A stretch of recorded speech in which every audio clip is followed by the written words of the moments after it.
Buenas, buen día, buen sábado.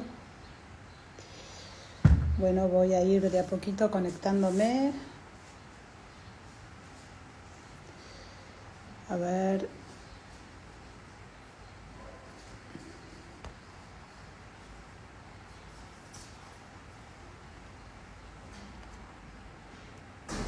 Voy a ver si logro encontrar.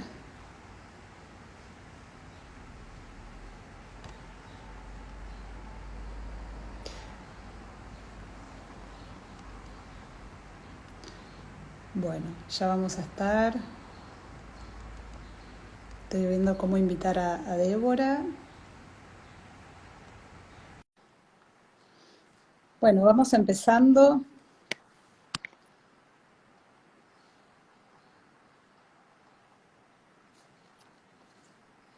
Bueno, ahí se está sumando Susi. Bueno, buen día, buen sábado. La verdad que hoy es un sábado divino. Espero que estén y que puedan ir acompañando esta charla. Voy a ir esperando que se vayan sumando. Ahí se está sumando Débora. A ver. Débora, tenés que sumarte. Yo te voy a volver a invitar para que me aceptes y te puedas unir al vivo, ¿sí? A ver. Ahí te voy aceptando. A ver si entras. Bueno, esta es la segunda charla, ¿sí? El segundo encuentro de Lazos en... A ver, Lazos en Juego no se puede unir. A ver, voy a intentar de vuelta. A ver, Débora, si ahora puedes entrar. Yo ahí te estoy invitando. Se supone que tenés que... Hola, Vale. Hola, Cintia. Bueno, ahí se van sumando. Ahí está Débora. Hola, Débora. ¿Cómo va? Hola Andrea, ¿cómo va? Estoy tratando de acomodar acá el Bueno, celular. date tu tiempito porque yo todavía no pude hacer la introducción con estas cuestiones técnicas, pero bueno, ahora sí, vamos a dar inicio a este segundo encuentro, ¿sí? De un ciclo que decidí llamar Charlas que nos acercan temas que nos preocupan. ¿Sí? La vez pasada estuvimos hablando sobre adicción y alimentación, y en esta oportunidad la invité a que podamos charlar y conversar a la licenciada Débora Blanca. Débora, bienvenida. En un ratito voy a hacer una presentación un poquitito más formal para que la gente te conozca, pero en principio volver a retomar un poco cuál es la idea de estas charlas. María me conoce, pero me presento. Mi nombre es Andrea Dower, soy psicóloga y también me dedico a toda la temática de adicciones hace muchos años.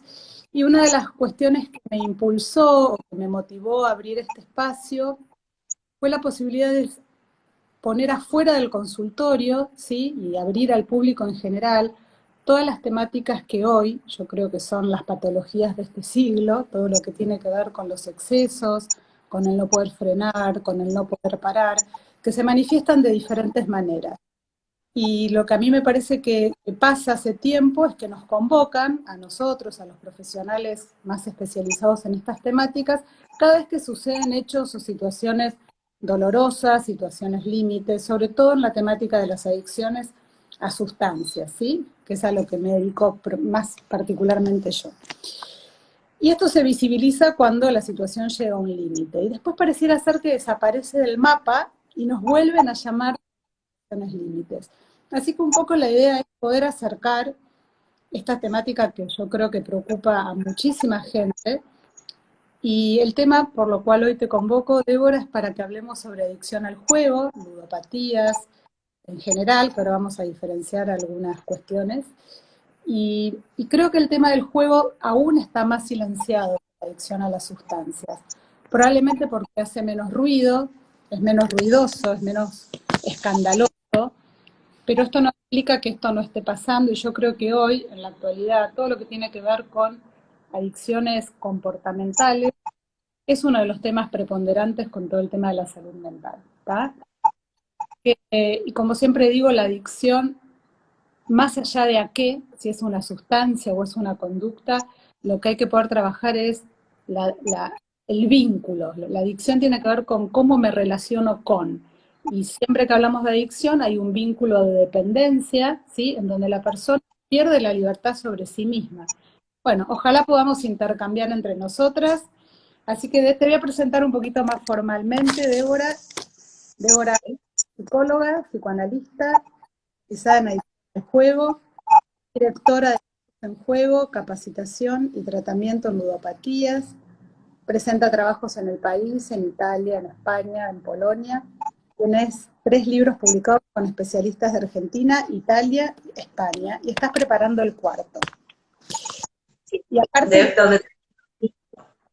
Debbie, se te escucha un poquito con ruido. A ver si por ahí ¿Sí? donde has apoyado el celu, a ver. A ver, espera. Y les decía, Ahí ahí por ahí está mejor.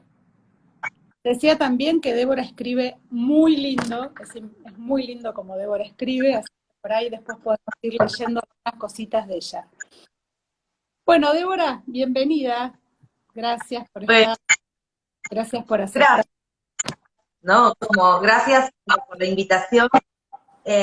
Siempre es no solo un placer dialogar, sino que yo, como vos decías al principio, una necesidad. Es decir, es necesario informar, divulgar, visibilizar, poner en palabras, porque son maneras de prevenir, ¿no? De actuar, de prevenir. En principio, lo que quiero decir son 2 cositas. Una es que tenemos el mismo collar, o sea, somos del mismo equipo, evidentemente.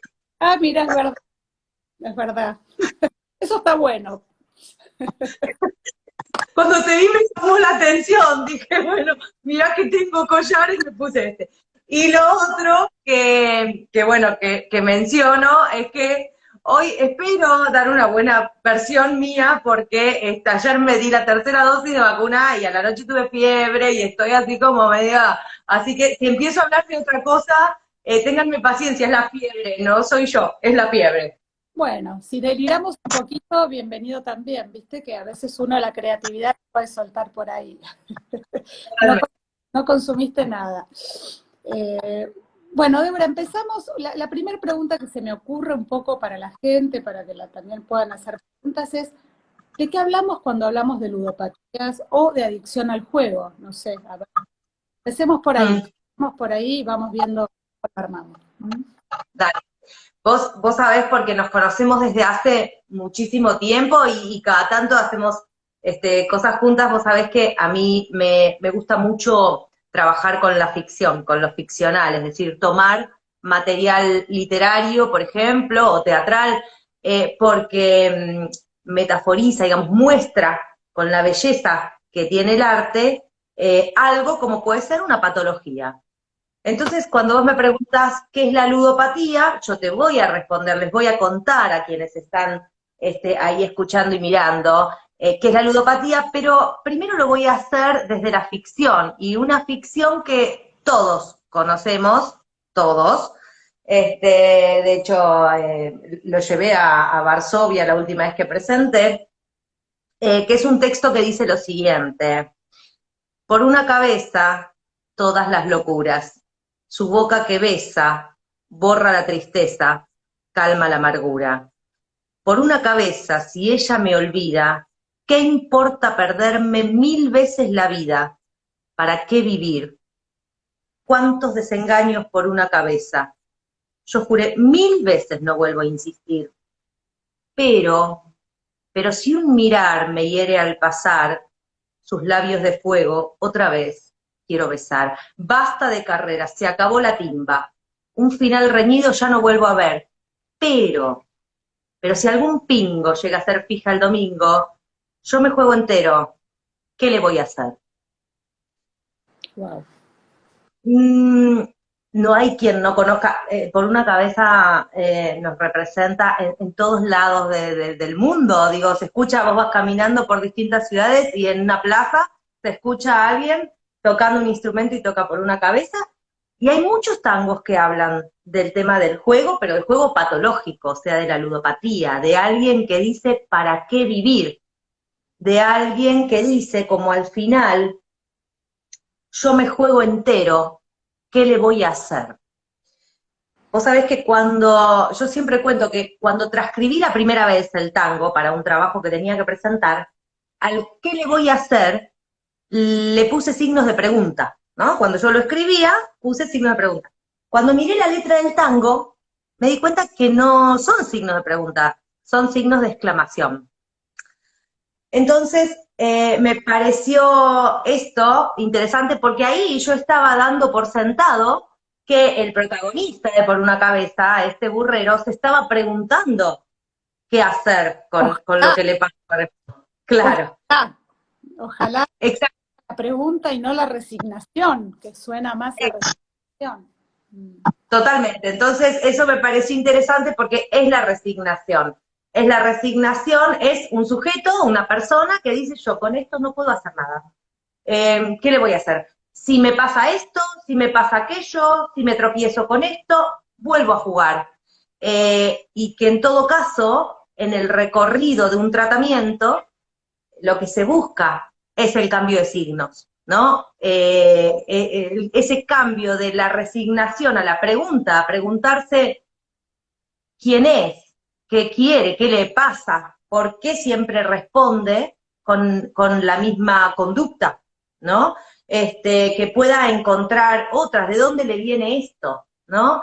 Porque está muy ligado a la muerte. Viste que ahí dice, ¿para qué vivir? Se pregunta, ¿para qué? ¿Cuál es el sentido de la vida? Estas son todas cuestiones que a la hora de trabajar con los adictos, porque la ludopatía es la adicción a los juegos de azar. Eso es la ludopatía, es lo que se conoce como juego patológico, juego compulsivo. Es alguien que juega de manera nociva hasta destruirse y destruir lo que quiere. Es decir, cuando vos hablabas antes de la dependencia, ¿no? El ludópata depende emocionalmente de la apuesta, necesita jugar, ¿sí? De hecho, el otro día alguien me mencionaba que la abuela, una señora muy grande, que jugó toda la vida, falleció hace unos meses, porque no pudo soportar, más allá de que era una señora muy grande, no pudo soportar la abstinencia de la pandemia. Es decir, en la pandemia ocurrió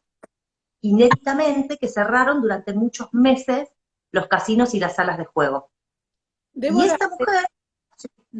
no, te Dale. quiero interrumpir porque estoy trayendo muchas perlitas que no quiero dejar pasar, muchísimas.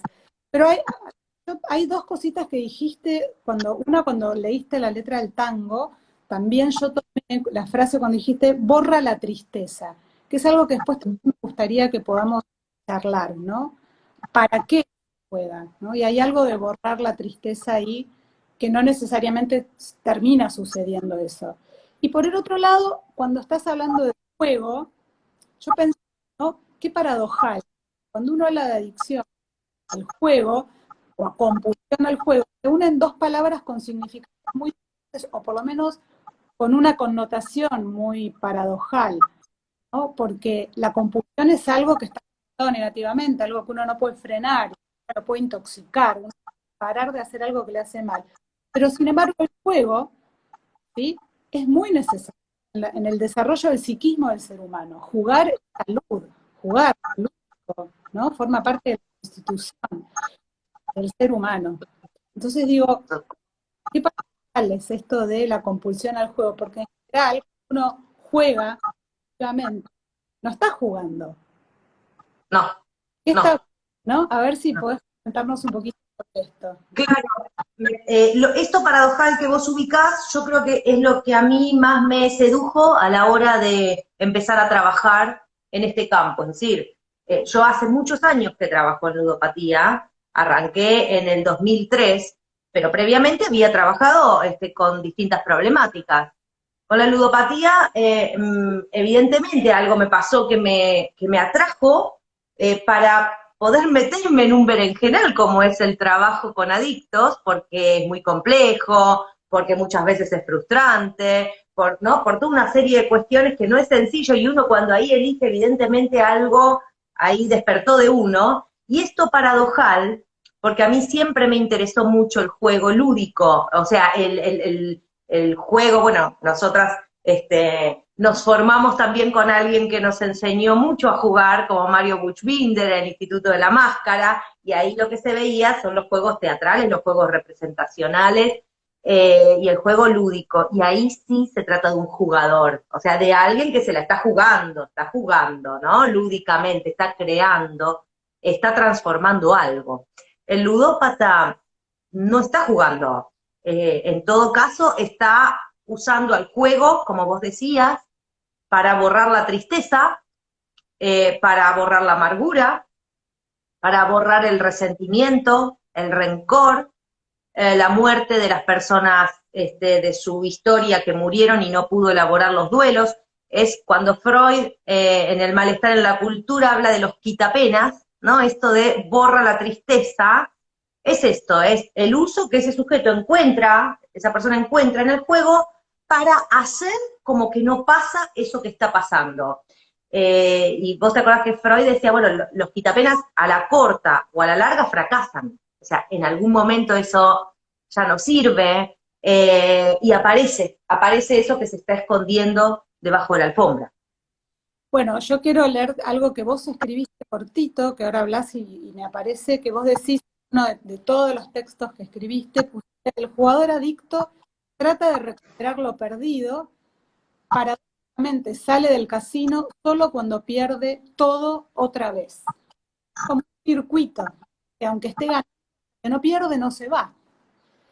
Ahí hay algo de Necesito, vida, ¿no? Que bueno, sí, eso también es lo paradojal. ¿Viste? Cuando uno dice esto, las personas se sorprenden. Dicen, pero ¿cómo alguien busca perder? Bueno, en principio hay muchos momentos y situaciones en que uno busca perder. Lo que pasa que quizá no a través de un tóxico, ¿no? Digo, uno se boicotea, uno se traiciona, uno tropieza 2 veces con la misma piedra. Esto es la vida humana, ¿no? Hasta que vamos aprendiendo. Pero el ludópata, a diferencia del jugador, ¿no? Retomando esto que vos decías, quien juega socialmente, porque ir al casino o ir a un bingo no es algo malo. Jugar no es algo malo. Hay quienes pueden hacerlo de un modo social, así como quien toma alcohol. No, hay personas que pueden tomar alcohol cuando están con otros, cuando están celebrando, o cuando quieren festejar algo, o cuando tienen ganas de, ¿sí? Es algo a compartir, tiene que ver con los lazos y con el placer. Es decir, es algo recortado, es un ratito, es con otros, ¿no? Y después hay quienes no pueden hacer esto, ¿no? Con el juego es lo mismo. Entonces, esto de quedar atrapado, jugar no es algo malo, pero hay personas que no pueden hacerlo sin perder, es decir, buscan en el juego salir como perdedores. muy bien, debe estar bueno esto que aclares, ¿no? Porque en general uno endemonia todo el tema del alcohol o en este caso el juego, y el problema no está en el juego, sino el problema está en lo que uno hace con eso, ¿no? Está en la persona. Por eso la apuesta terapéutica es trabajar con la persona, no hacer desaparecer los casinos o hacer desaparecer el alcohol, ¿no? Y yo pensaba, estamos hablando por ahí más ligado al juego en el casino, pero también hoy está todo el tema, que me parece que es un tema muy interesante, por las preguntas que van haciendo, después las vamos a retomar, pero el juego en los hoy, todo el tema del juego de las pantallas, internet, los teléfonos, ¿qué nos podés decir sobre esto que realmente a las madres y a los padres nos preocupan bastante? Los chicos prácticamente pasan horas con las pantallas, eh, y a veces es para preocuparse y otras veces no es para preocuparse. Entonces, ¿cómo lo podemos pensar esto? ¿Qué podemos dejar un poco al público? A mí me parece que es preocupante cuando lo que se ve es alguien, sea un niño, un adolescente, un joven, una persona, que está dependiendo emocionalmente de eso y que se está empobreciendo. Y cuando digo esto, no hablo solo del dinero, ¿no? En el caso de la ludopatía, sino el empobrecimiento subjetivo, es decir, deja de interesarse por lo que antes lo motivaba, deja la universidad, deja un trabajo en el que podía crecer, deja de estar presente en situaciones familiares, se va empobreciendo subjetivamente. Entonces, dependencia y empobrecimientos creo yo, son dos ejes que atraviesan siempre que se habla ahí de un consumo problemático o de una adicción.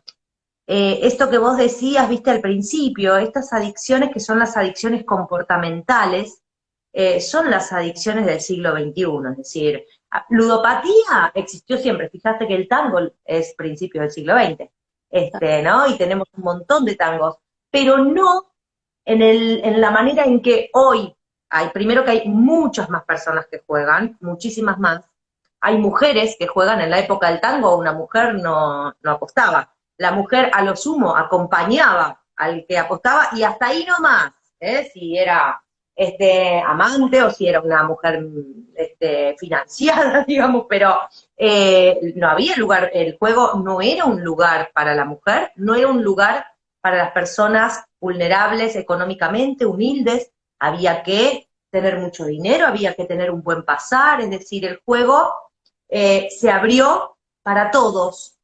Y estas adicciones comportamentales que son la ludopatía, la adicción al celular, las compras compulsivas, a los juegos online, o sea, a los juegos a través de las pantallas, la adicción al trabajo, todo este tipo de conductas también intoxicantes, pero que no se refieren a una sustancia, aunque muchas veces están asociadas. Exacto. El, Bueno, ¿no? nosotros habíamos, El dogma, sí. habíamos presentado en un congreso, ¿no? Un poco comparando las similitudes y las diferencias con la adicción a la, bueno, lo que tiene que ver con ludopatía y adicción a sustancias, ¿no? Pero quería tomar esto cuando hablamos del uso o de la adicción, cuando vos diferenciás, y me aparece el nombre de cómo se llama tu centro, digamos, cuando vos hablas de lazos en juego, la palabra lazo es lo que creo que diferencia, ¿no? Cuando hay una adicción, porque la persona pierde el lazo, ¿no? Y busca por ahí enlazarse con otros a partir del juego. Yo pensaba cuántas veces nos encontramos con adolescentes que suplantan o buscan en el juego online maneras de tramitar la dificultad que tienen para armar lazos afectivos con otros, o porque están inhibidos, porque tienen un nivel de timidez muy alto, y que empiezan a reemplazar eso, ¿sí? Digamos, y las problemáticas empiezan a aparecer cuando ese joven tiene que salir al mundo, buscar un trabajo, enlazarse con otros, ir a... Y ahí es donde aparecen estas cuestiones donde uno dice, bueno, ¿y qué pasó antes? ¿Qué estuvo silenciado antes que por ahí un padre o un docente no pudo ubicar? Eh, y esto por ahí lo dejo más para el final, ¿no? Porque tiene que ver con la prevención y una de las preguntas que hace el público en educación que puede trabajar. Pero creo que esto marca la diferencia, ¿no? Una cosa es usar la tecnología y otra cosa es la dependencia, ¿no? Que esto vos un poco... Totalmente. Fíjate qué maravilloso que es que estamos haciendo esto ahora, ¿no? Y es a través de las tecnologías de información y comunicación. Esto era impensable, digo, hace un par de décadas nos teníamos que reunir en un lugar, la gente tenía que venir, ahora estamos pudiendo hacer esta charla, nos están viendo, nos pueden ver de otros países, es decir, las tecnologías de información y comunicación son unas herramientas maravillosas.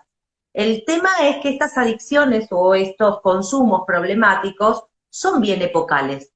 Y acá se juega también la responsabilidad de los adultos cuando se trata de niños y de adolescentes, porque nosotros vemos todo el tiempo en la calle o en distintos escenarios que en cuanto el niño se pone un poco fastidioso y empieza a demandar, como siempre es un niño, digamos, la mamá, el papá o quien esté, enseguida le da una pantalla. Y ahí eso se observa, como un momento bien narcotizante. Yo siempre digo, para mí no es lo mismo que el cuento se lo cuente la mamá o el papá al niño y entonces el niño le pide que se lo cuente otra vez y cada vez que se lo cuenta y repite aparece algo nuevo en la historia. Eso, que también tiene que ver con el juego, y es muy distinto que cuando el cuento se lo cuenta la pantalla. Es algo impersonal, no es la voz de los padres, no es la voz. Entonces, me parece que el tema de estas adicciones o de estos consumos en los pibes, bueno, viene por supuesto de arriba, de los padres, de los docentes, de esto de las pantallas como salvando, ¿sí? Cómo responde un padre, una madre que tiene muy poco tiempo, todos trabajamos mucho, todos corremos mucho, ¿no? Más aún en las grandes ciudades. Y bueno, y vinieron las pantallas a salvarnos, las pantallas tienen cosas maravillosas, pero siempre regulado, la regulación es del adulto, Es la como, regulación es del pensaba esto de la inmediatez, es como una respuesta inmediata, y voy a leer algo tuyo también, porque que toca este tema que no quería dejar pasar. Yo siempre digo que una de las maneras de poder hacer prevención tiene que ver, y porque digamos, los que trabajamos ya siendo personas con adicciones, al ver el recorrido podemos pensar cómo prevenir, porque te cuentan un poco qué les pasaba antes de generar esta adicción. Y hay algo que tiene que ver con la capacidad de estar solos, que le hace casi imposible. Y en esto de la inmediatez, una madre que responde, bueno, por así yo puedo seguir trabajando, que es comprensible, toca un punto que vos hablás que es el aburrimiento, Débora. Y quiero leer algo tuyo que dijiste, escribiste en algún lugar. Pusiste, si bien el aburrimiento siempre fue desagradable en relación a cómo se siente, esa especie de nada, ese vacío que se nos pone enfrente y nos saca la lengua, hace algunos años atrás se resolvía más naturalmente. El aburrimiento en su cara benéfica es soportar las pausas, lo improductivo, los tiempos muertos, la soledad, esa que nos pide que nos miremos y sepamos quiénes somos y queremos vernos a la vida. Me encantó esta manera de describir, ¿entendés? Porque hay que trabajar en esto, ¿no? En poder tolerar el vacío, la soledad, el poder aburrirnos, el poder entrar justamente ahí a partir del arte, de la creatividad, de lo simbólico, del juego. Eh, Volviendo un poco a una pregunta, ¿cómo se hace en la educación? Bueno, es por acá. Entonces, contanos un poquito más esto del aburrimiento que vos desarrollás, Débora, con respecto a la ludopatía. Y yo empecé a pensar en el tema del aburrimiento este año, en realidad el año pasado, yo creo que tuvo que ver con la pandemia, con cómo nos cambió la vida a todos, con esta cuestión de que no había afuera, no podíamos salir, ¿no? El 2020, toda la primer parte, hasta noviembre, eran fuertes restricciones, no estaba el afuera, no estaban los encuentros con amigos, no se podía ir al cine, no se podía ir al teatro, a un partido de fútbol, a un recital, ¿no? Y qué empezó a pasarnos, porque realmente fue como experimento, ¿no? Fue una cosa impresionante y todavía falta mucho hasta que podamos darnos cuenta y dar cuenta de las secuelas y de lo que fue pasando en la pandemia. Entonces, la ausencia del afuera desesperó a muchas personas, a muchas, porque necesitan del entretenimiento y la diversión que venga de afuera. Es decir, el otro me tiene que divertir, el otro me tiene que entretener, el otro que puede ser una persona, en el caso de la pandemia yo hablo de las personas, pero puede ser el celular, las redes sociales, es decir, el otro, y además ya me da todo masticado, porque este es un punto también del aburrido, del sujeto aburrido, necesita que se lo den masticadito, ¿no? Y no hacer como ese laburo de propia digestión, elaboración, cuando uno lee una novela, un cuento, una poesía o lo que fuere, uno es el que está ahí elaborando y viendo las resonancias de eso. Entonces, yo empecé a pensar en el aburrimiento, en la pandemia, ahora en un par de semanas presento con un video en Polonia y elegí el tema del aburrimiento, porque lo que yo planteo es que el aburrimiento es un tema problemático históricamente. El filósofo Schopenhauer en 1819 escribe sobre el aburrimiento, y hay un montón de filósofos, y el tipo lo que dice es que el aburrimiento es una calamidad, como el hambre, o sea, ubica al hambre y al aburrimiento como dos calamidades para las que el Estado debe procurar respuestas, que es el lema pan y circo. Cuando uno escucha pan y circo, viene de Schopenhauer y dice, bueno, los estados tienen que otorgar esto a la gente porque si no, si tienen hambre o si están aburridos, eso puede ser una calamidad. O sea, que no es un tema de ahora. Lo que pasa es que creo que en estos siglos que vos decías, la inmediatez de las pantallas, de las tecnologías de información y comunicación, el no permiso para las pausas, y para aburrirse. Digo, claro que es desagradable sentir, ¿no?, ese contacto con esa nada, con que, ¿qué hago ahora? Pero si uno puede soportar eso unos minutos, yo creo que es cuestión de minutos, un par de horas. Es cuestión de minutos, claro, y es lo de la ansiedad, ¿no? También las patologías de ansiedad, la sensación de una inquietud interna, ¿no? De tratar de calmarlo con algo de la afuera, ¿no? Y esto de poder tolerar la espera, el poder tolerar esto que llamamos la nada, o la tela en blanco cuando uno pinta, es poder producir desde adentro. Cuando hablamos de prevención, hablamos de esto, ¿no? Herramientas a la gente para poder hacer algo con la soledad de uno con uno mismo. Y yo creo que si podemos empezar, ¿no?, todos los profesionales de la salud, de la educación, poder pensarlo desde ahí, vamos a estar evitando tantos sufrimientos, ¿no? Pero por supuesto hay que trabajar con esto, no es fácil, hay que atravesarlo, hay que tolerar la frustración, ¿no? Entonces, me parece que hay tanto trabajo por hacer en el ámbito de la educación y en el ámbito ¿no?, de la prevención. A ver, yo me estoy como desconcentrando porque hay muchas preguntas, pero dice, qué genial es pan y circo, tan escuchado. Nunca supe hasta recién el origen. Bueno, mira, qué bueno. Esto es Carol, también psicóloga. Es impresionante, Schopenhauer es, de hecho, ¿sabes qué dice Schopenhauer? Que el aburrimiento es el motor para la socialización. O sea, que buscamos a otros porque estamos aburridos. Es hermoso, o sea, es una cosa realmente impresionante leerlo, y hay varios filósofos que hablan del aburrimiento, y esto que decías de la soledad, ¿por qué hay que evitar? Bueno, claro, porque angustia, pero es que la evitación de esos momentos de soledad trae consecuencias mucho más nocivas.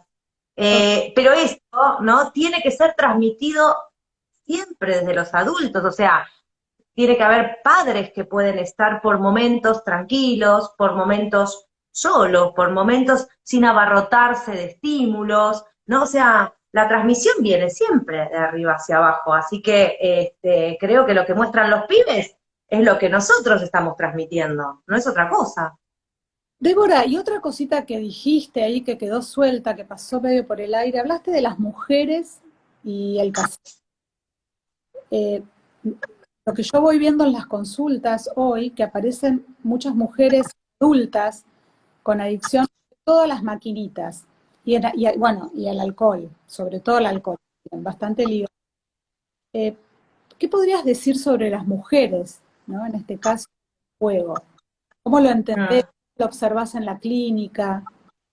mm. Sí, porque las mujeres desde hace ya bastante tiempo empezaron a jugar.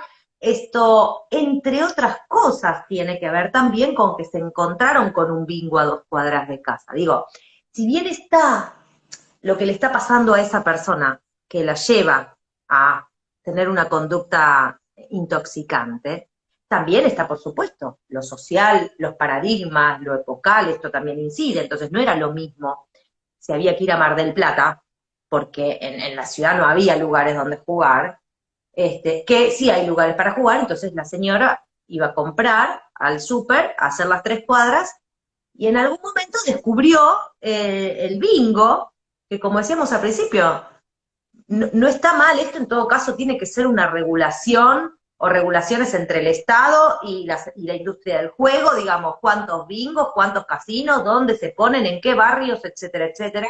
Claramente tiene que ser regulado. En España, por ejemplo, suele haber siempre problemas, ahora ya está bastante más resuelto, pero empezaron a pedir que no pongan salas de juego a partir de ciertos metros de las escuelas secundarias, porque los pibes salían de la escuela Claro. y se metían a estar. Entonces, hay cuestiones que es muy importante realmente que nos cuiden, pero como sucede que no podemos pedir que nos cuide, podemos pedirlo, pero en realidad como no siempre pasa, con las mujeres lo que pasó fue que descubrieron el juego, descubrieron que ahí podían pasar muchas horas, descubrieron que ahí podían olvidarse, por ejemplo, de lo deprimidas que estaban o que están, de lo solas que están. En la mujer, la ludopatía parece más ligada a la depresión, a mujeres que están deprimidas, a mujeres que quedaron en una posición de rencor porque, por ejemplo, el marido o la pareja les fue infiel. Esto también es bastante común. Buscan en el juego vengarse, ¿no? Más aún si la guita es del hombre. Ahora, lo que sucede es que la mujer tarda mucho más tiempo hasta que blanquea, que juega o hasta que es descubierta, porque es mucho más vergonzante en la mujer que en el hombre. Porque la mujer Oculta, ¿no? Se oculta más. se oculta más, en la familia también se oculta más. Quizás se oculta menos si es el hombre, el padre o el hermano, que si es la mujer, porque si bien estamos en un momento muy interesante socialmente de cambios de paradigma, todavía persisten ¿no? Partes de los paradigmas anteriores, y la mujer está para cuidar. Es decir, la función que tiene la mujer es ser cuidadora del otro. Con lo cual nunca es lo mismo. Si una mamá se olvidó de ir a buscar a los chicos al colegio porque se quedó en la maquinita tragamonedas, que si el papá de esos mismos chicos hizo lo mismo. Es mucho más condenada la mujer que el hombre. Exacto. Sí. Sí, y también bueno, generalmente también todo lo que tiene que ver con las adicciones, hay una social enorme, ¿no? Porque no se entiende, no se lee como una enfermedad, muchas veces se lee como algo voluntario, ¿no? Eh, Hay una condena social enorme sobre el tema de las adicciones, por eso también la intención de abrir estas charlas a la gente en general, ¿no? Ahora, pensando también en esto, ¿no? Me imagino la mujer en las maquinitas o los hombres en el casino, o los chicos horas y horas y horas frente a una pantalla. ¿Qué pasa, Débora, con los cuerpos? ¿Qué pasa con los cuerpos de esas personas? Porque yo te puedo hablar qué pasa con los cuerpos de las personas que consumen drogas y sustancias, ¿no? Que hay algo externo que se meten adentro del cuerpo y todo lo que genera. Y lo que pasa en la búsqueda, mientras van a buscar la droga, ¿no? Que ahí también hay un montón de fenómenos corporales que se ponen en juego. Ahora, en el juego, ¿no? A veces uno dice, bueno, los cuerpos no pasa nada, pero pasan muchas cosas. ¿Qué es lo que pasa ahí en el juego con los cuerpos? Interesante, buenísimo que podamos conversar de esto, porque ahí, claro, se sabe mucho más, porque hay más recorrido, digamos, sobre qué pasa en el cuerpo del adicto a sustancias, porque además, como vos decías al principio, es más ruidoso. Chocan, atropellan a alguien, se pelean en la calle, ¿no? Estos programas que uno ve y que están todos que consumieron algo, o sea, el cuerpo ahí, o llega a la casa, el olor a alcohol, el olor a tabaco, los ojos, es decir, hay un cuerpo, cuando hay una sustancia, que indica a un familiar que puede ver esto, porque no siempre ocurre, ¿no? Digo, a veces alguien puede llegar totalmente alcoholizado y el familiar no verlo, ¿no? Hace poco leía a Pablo Ramos, que es un escritor argentino maravilloso y que es un adicto recuperado, y dice en un momento en un libro que la madre del adicto era tal la negación que hacía de lo que el hijo mostraba, y lo metaforizaba con un elefante blanco sentado en el bidé del baño, y ella no lo veía. Exacto. ¿No? Entonces, en la ludopatía o en estas adicciones comportamentales. Sí. No, después hablemos Sí. un poquito de la familia, que por supuesto no es necesaria y no es a propósito, ¿no? Hay un sufrimiento ahí que no pueden verlo. Digo esto para después, porque Sí. los psicólogos entienden más esto, pero la gente en general lo siente como algo que uno lo oculta a los padres, estamos haciendo otra cosa. Después Totalmente, totalmente. Sí, creo que me parece que estamos hablando todo el tiempo, tanto en el adicto como en la familia, de sujetos que no están pudiendo algo, y no están pudiendo algo cada uno desde su lugar, por algo que se les está jugando y no es voluntario, no es, ¿no? Bueno, no, está bien, que se haga pelota, a mí no me importa, yo ya no veo la hora que se vaya, no es esto. A veces puede serlo, pero no es en la mayoría de los casos. Tiene que ver con una imposibilidad a laburar en un tratamiento, por eso se trabaja con las familias. Ahora, en la ludopatía, los cuerpos hablan menos cuando llegan a la casa, Exacto. pero también hablan, porque son personas que dejan de ir al médico, dejan de cuidarse, dejan de, porque tanto el tiempo como el dinero de esa persona tienen como único destino el juego. No hay otro destino en el ludópata para el tiempo de su vida y para el dinero que ir a jugar. Entonces, tiempo para ir al médico, no, tiempo para ir al odontólogo. En general, el ludópata termina con la boca muy destruida también por la tensión mientras está jugando, el bruxismo a la noche o la tensión mientras está frente a la máquina o la ruleta. Y la verdad es que lo que pasa dentro de las salas de juego es también es muy difícil porque son personas que no comen durante horas y horas y horas, no toman líquido durante muchas horas, no duermen, por eso a veces se asocia con el consumo de alguna sustancia para poder seguir despierto, se hacen pis encima, porque no quieren interrumpir el juego, es decir, sienten, ¿no?, la necesidad de ir al baño, pero si se van y dejan la máquina, el pensamiento mágico, que es el pensamiento que prima en la ludopatía, los lleva a pensar que va a venir alguien, va a ocupar esa máquina y se va a llevar todo el esfuerzo del sudor de su frente, todo el tiempo y el dinero que puso ahí. Entonces, el recurso que muchos ludópatas encuentran es usar pañales para no interrumpir el juego. Personas que se descompensan, que les baja la presión o que les sube, que hacen ataques cardíacos. Exacto. La percepción de lo que el cuerpo está necesitando se anula, el cuerpo desaparece. El cuerpo es... ¿No? Que esto pasa en las partidas, digamos, en el casino, pero algo de esto, por ahí no sé si van al extremo, pero también muchas veces uno lo ve con los jóvenes que están todo el día en las pantallas, ¿no? Se desconectan especialmente de la familia, de los horarios, de las rutinas, de las cenas, por ejemplo. Por ahí se pasan horas y horas sin comer. A veces va acompañado de marihuana. Yo no sé si vos lo ves en la clínica, Débora, pero si yo lo veo que consultan en general conmigo cuando hay consumo de marihuana, digamos, muchas veces el consumo de marihuana está asociado también a los jueguitos. Estos son chicos que están muy conectados a los juegos y fuman marihuana en simultáneo.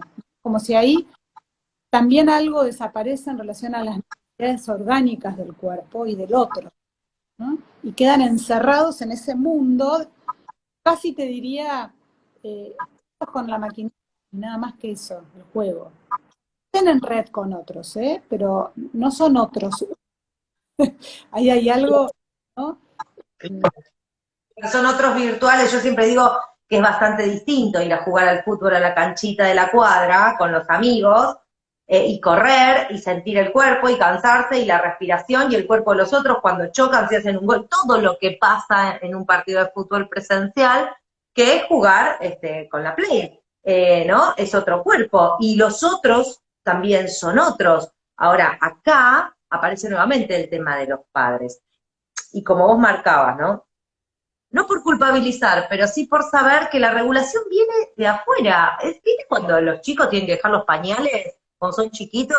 Y muchas veces si están jugando no quieren dejar de jugar y se hacen pis encima porque tienen que interrumpir para ir al baño, ¿no? Y ese es un tiempo en que los papás tienen que estar muy presentes, le preguntan a cada rato, lo sacan. Bueno, esto, cuando son adolescentes, si el chico no viene a cenar, a ver, ahora se ve mucho esto de que cada uno come en su habitación.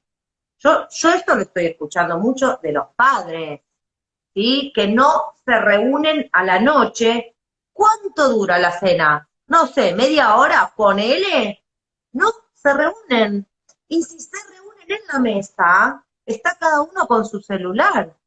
Entonces, estas cuestiones que son muy epocales, son los padres los que tienen que poner los límites. Con los adolescentes, claro, hay que vérselas, porque no van a ceder tan fácilmente, se van a enojar, van a revolear cosas, ¿no? Y si los padres no pueden, pueden pedir ayuda terapéutica, es decir, profesionales que los ayuden con herramientas, ¿no? Pero es de la afuera de donde viene el corte, el límite. Ahí pensaba un poco, porque estamos en el cuarto, hay que ir cerrando, pero pensaba cómo son los abordajes terapéuticos, ¿no? Porque hay algo que estás nombrando que tiene que ver probablemente con el trabajo terapéutico, con recuperar ciertos rituales que hacen lazo con el otro. Por ejemplo, una de las cuestiones que uno trabaja con las familias, porque entendemos que en las adicciones también hay que trabajar con la familia, no se sale solo de la adicción. Esta es una manera, por lo menos en donde, como yo abordo, ¿no? Las problemáticas de las adicciones, y como en Grupo 10, que es la institución donde yo estoy, trabajamos pensando como la adicción como un síntoma familiar y trabajamos con toda la familia. Y esto de recuperar ciertos lugares de rituales es algo muy, muy fundamental, y no hay que trabajar solo con la persona, en este caso adicta, sino con todo el grupo familiar que tiene que recuperar o instalar nuevos hábitos, ¿no? Entonces digo, ¿cómo puedes contar, Débora, como para ir cerrando, cómo son los terapéuticos en el caso de las ludopatías? Hay distintos tipos de abordaje, ¿sí? Por un lado está, por ejemplo, el esquema de jugadores anónimos, que tiene el mismo formato y la misma dinámica que todos los anónimos, narcóticos anónimos, alcohólicos anónimos, son reuniones, tanto para el jugador como para la familia, donde quien coordina, quien lidera, es un jugador recuperado. Y ahí el lema es el solo por hoy, es decir, ahí se apunta a la abstinencia, a que dejen de jugar, no hay profesionales de la salud, ¿no? Hay psicólogos o psiquiatras en esos grupos, y la abstinencia, lograr la abstinencia, desde ya es algo sumamente importante, porque la verdad es que el jugador compulsivo, cuando deja de jugar, cuando logra dejar de jugar, piensa distinto, o sea, empieza a pensar y a sentir distinto. Cuando desaloja el juego del lugar central de su vida y empiezan a aparecer lo que vos decías de los lazos, ¿no? El lazo consigo mismo y los lazos con los otros, su vida cambia. Lo que pasa es que en Lazos en Juego, en la institución que yo dirijo, y bueno, después de mucho tiempo de trabajar en esta patología, yo pienso la abstinencia como un punto de llegada. Si nosotros no ponemos la abstinencia, que quizás esto con las sustancias, tal vez ahí sí hay una diferencia, Claro, no lo porque ponemos. es cuestión de entrada, lo vas trabajando y vas construyendo. Claro, bueno, esto. A ver, ¿qué espera uno como profesional de la salud que esa persona deje de jugar?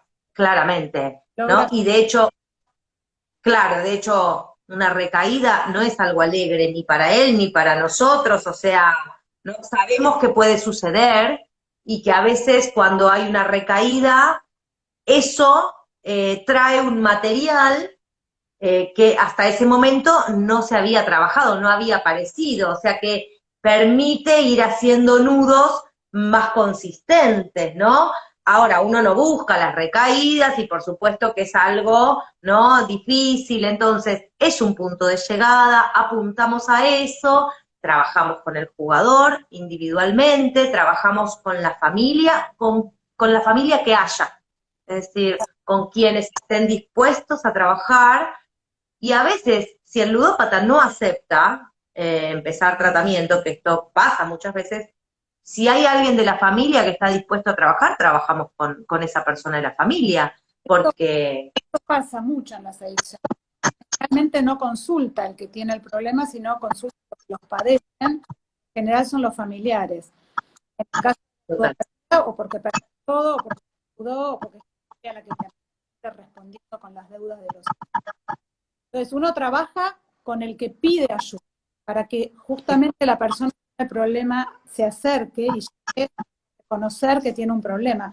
Muchas veces el tratamiento de las adicciones, meses y meses se trabaja con los familiares, hasta que en un momento llega, pero que la familia tiene que hacer movimientos, porque la familia muchas veces también, sin darse cuenta, empuja al consumo. Ponele el Exacto. padre que el hijo consume, en este caso, ¿no? La última consulta. El hijo consume y no puede parar de fumar marihuana, le da 10.000 pesos por mes. Uno le pregunta al padre, y el chico, ¿y qué haces con tanta plata? Y compro la marihuana. Entonces, uno dice, bueno, este padre que le da plata, no le da plata para que vaya a fumar, claramente, pero de alguna manera tiene una conducta que lo está empujando.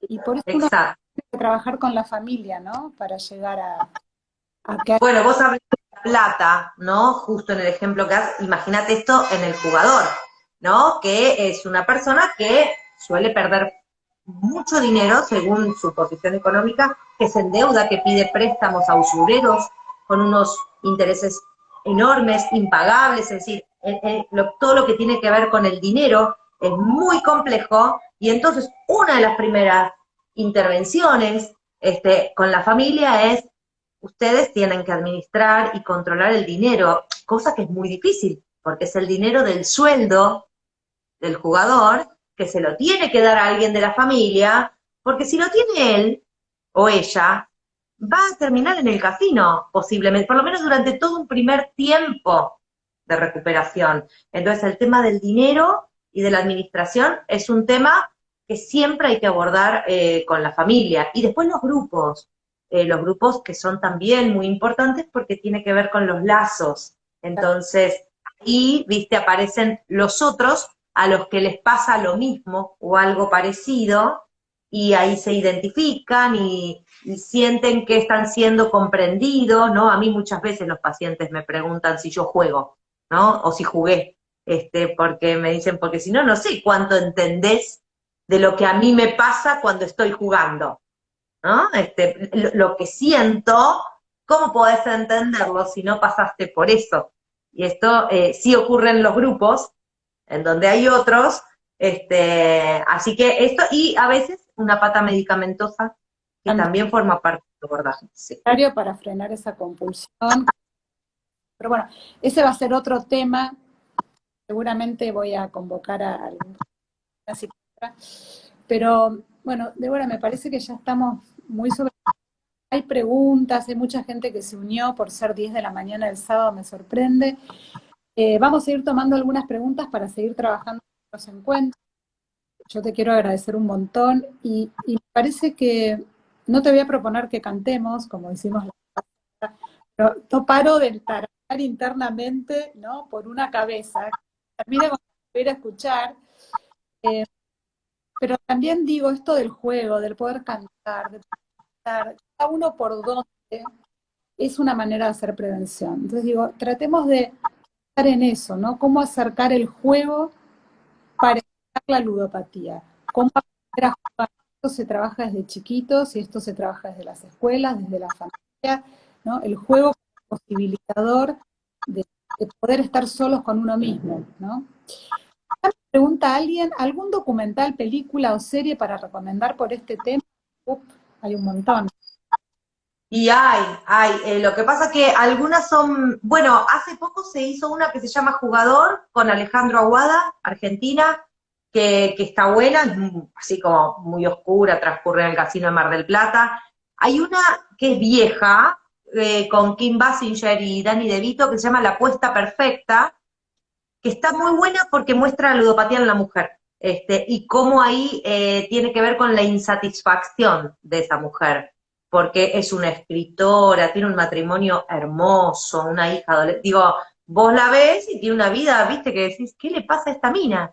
Y cómo se engancha con las máquinas, esa es muy interesante, no sé si se consigue fácil, pero es interesante esa peli, y después películas en blanco y negro que muestran los casinos, pero el capítulo de Los Simpsons, cuando Marge se hace adicta a las máquinas tragamonedas, ese mírenlo, es un hallazgo. Buenísimo. Bueno, quedan muchas cosas ahí sueltas. También quedó algo que yo a último momento te dije, y si tenemos un ratito para charlar, dijimos, no, vale la pena para otro evento porque trae mucha información, que es esta, que no tiene que ver tanto con la ludopatía, pero lo rosa, que es esta serie de Netflix de Furor, la surcoreana, que ahora no me acuerdo el nombre, ¿cómo es que se llama? El juego del calamar. Que está ahí, Furor, que yo quería dar un espacio, pero dije, no nos vamos a meter acá porque se trata de es mucho más complejo. También hay algo de esto que se pone en esa serie, que es fuerte. Sí, totalmente, sí. Y otra ronda, que Es, si no la vieron, no tiene que ver con el juego, pero es una película que a mí me terminó de atar el tema del aburrimiento, donde muestran el tema del consumo de alcohol, pero especialmente de personas que no le encuentran sentido, que están aburridas, que se arrojan ahí a algo. Me parece una película maravillosa para ver el tema del consumo. bueno, Débora, la verdad, me encantó. Me encanta, ojalá podamos seguir encontrándonos y bueno, seguramente también va a haber preguntas que quedaron en el aire, que la gente va a ir haciendo, va a ir acercando, y por ahí podemos hacer una segunda parte con más. ¿Mm? Pero Quieras, cuando para cerrar, si te dejo el último minuto a vos para cerrar. ¿Con qué Bueno, primero, gracias por haberme convocado, por haberme invitado. Me parece que la importancia de un espacio así, como este rato que compartimos, tiene que ver con poder hablar de esto que ocurre, ¿sí? Sacarlo de un lugar de tabú, de lo que no se debe hablar, aunque esto que estoy diciendo puede parecer una verdad de perogrullo, pero que sigue sucediendo. También entender que a todos nos pasan cosas, todos somos vulnerables, todos somos frágiles, tenemos miedos, no tenemos angustias, tenemos dolores, intentamos taparlos, es decir, esto es absolutamente humano, pero lo importante es que cuando hay un problema, cuando alguien está sufriendo de algo y no lo está pudiendo resolver, sepa que puede pedir ayuda, más aún en la Argentina, en nuestro país, que hay mucho en lo que tiene que ver con el mundo psi, muchos psicólogos muy buenos, hay abordajes gratuitos del Estado, hay privados, las prepagas, digo, esto en otros países no ocurre. no, ¿No?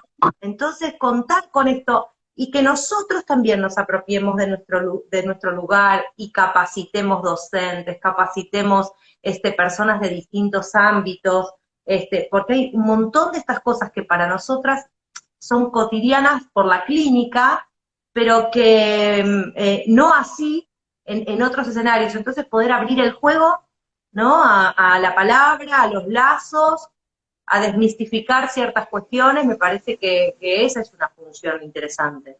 exacto. Y también pensar que en el uso y la acción hay un recorrido enorme y un camino muy largo, y nosotros tenemos que poder intervenir para que el uso no se transforme en un abuso y en una adicción. Y me parece que ahí hay un terreno a recorrer, porque en prevención no hay presupuesto, por lo menos no es lo que más interesa, así que nos toca a nosotros, y bueno, y en la medida también que la gente se comprometa y pida y pregunte, me parece que esto va a empezar a tomar cuerpo, ¿no? Y empezar a ver por lo menos más intención política también, de poder dar más puesto para todo lo que tiene que ver con la prevención.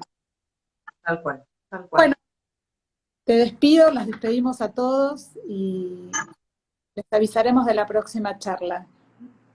Charlas que no. Muchas gracias, André, por la invitación y bueno, gracias a todos. Los saludo. Adiós. Chau, chau. Chao.